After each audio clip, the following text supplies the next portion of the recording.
Petisi tidak percaya pedagang dan supir angkot yang dikeluarkan tersebut dilatar belakangi rasa kecewa pedagang dan supir angkot terhadap pemerintah kota yang dinilai tidak serius menangani masalah hajat hidup ratusan pedagang, mardika, dan supir angkot. Ketua-ketua jalur angkot mengaku masalah utama yang disuarakan mereka adalah terkait hadirnya transportasi online dan masalah BBM. Sementara persoalan lapak justru menguntungkan mereka dari segi kapasitas penumpang. Menurut mereka, masalah lapak PKL di pinggiran terminal Mardika tidak ada kaitannya dengan masalah supir angkot.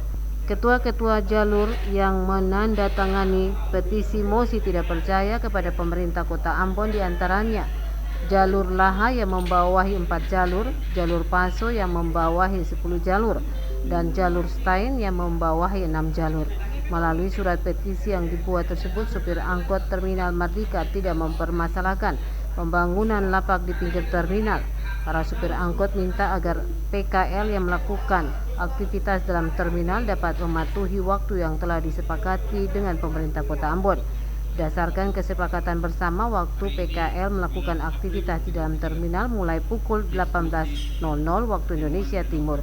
Namun fakta di lapangan, PKL sudah menggelar dagangan sebelum jam yang telah disepakati.